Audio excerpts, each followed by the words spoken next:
Assalamualaikum warahmatullahi wabarakatuh.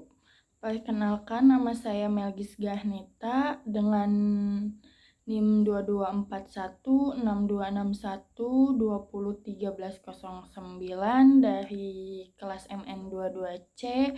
Di sini saya akan mempresentasikan karakteristik Big Data. Nah, di sini saya akan menjelaskan apa itu Big Data dan apa itu data. Data merupakan sekumpulan fakta atau informasi yang diperoleh melalui proses pengamatan atau pencarian dari sumber-sumber tertentu. Ya, berarti data dicari dari informasi yang jelas ya, dan sesuai dengan faktanya. Big Data tersendiri adalah istilah yang digunakan untuk menggambarkan kumpulan data yang sangat besar, kompleks dan beragam, yang sulit diproses atau dianalisis menggunakan alat dan metode tradisional. Big Data tersendiri memiliki 5 karakteristik yang sangat penting untuk dipahami, terutama dalam konteks pengelolaan data analis data yang sangat besar dan kompleks. Karakteristik ini sering diringkas dalam konsep 5P yang mencakup yang pertama adalah volume. Volume mengacu pada jumlah data yang sangat besar, seringkali mencapai terabyte, petabyte, atau bahkan exabyte. Data dihasilkan dari berbagai sumber seperti media sosial, transaksi bisnis, sensor LOT, dan lainnya.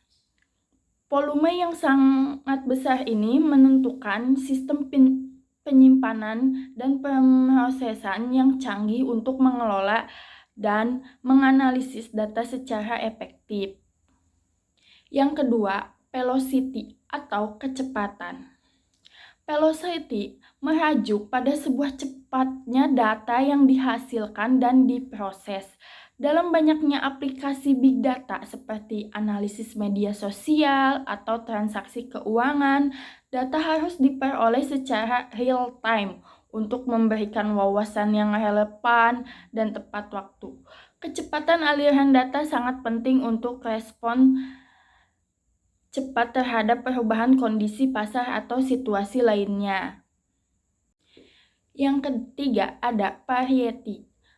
Nah, variety ini mencakup berbagai jenis data yang ada di dalam big data, termasuk data terstruktur, misalnya database, rasional, semi-struktur seperti XML atau JSON, dan tidak struktur seperti teks dan media sosial, gambar, atau video. Keragaman ini menambah kompleks data analis karena memerlukan teknis pemrosesan yang berbeda untuk setiap jenis data. Yang keempat ada veracity. Veracity ini berkaitan dengan keakuratan dan kendala data. Dalam big data, seringkali terdapat ketidakpastian terkait kualitas data yang dikumpulkan dari berbagai sumber. Oleh karena itu, pentingnya untuk memastikan bahwa data yang digunakan dalam analisis adalah valid dan dapat dipercaya agar analisis dapat digunakan dan diandalkan. Nah, yang terakhir adalah value.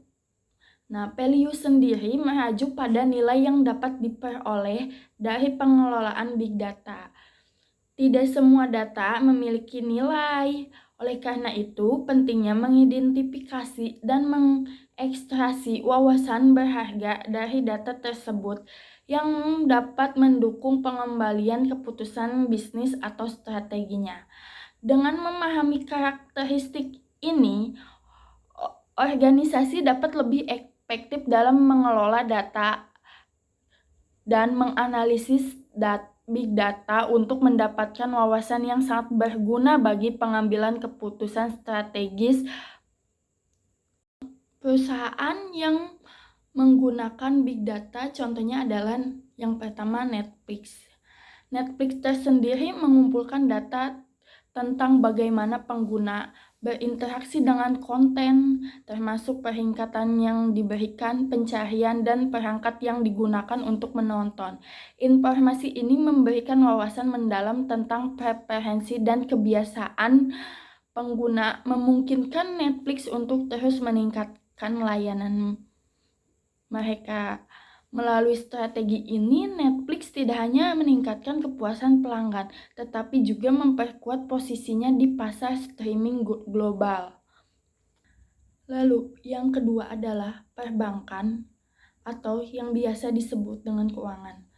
Nah, bank sendiri menggunakan big data untuk memantau pola transaksi dan mengidentifikasi aktivitas yang mencurigakan.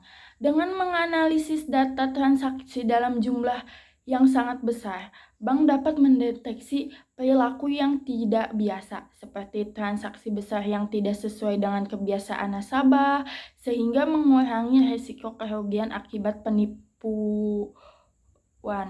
Ketiga, yang terakhir dari contoh saya adalah e-commerce. Contohnya adalah Shopee menggunakan AI dan data besar untuk mengidentifikasi pola dan tren dalam perilaku pengguna, dan kemudian menggunakan wawasan tersebut untuk mengoptimalkan kampanye pemasaran serta untuk rekomendasi produk berdasarkan riwayat pembelian sebelumnya. Cukup sekian dari video saya. Mohon maaf bila ada kesalahan. Wassalamualaikum warahmatullahi wabarakatuh.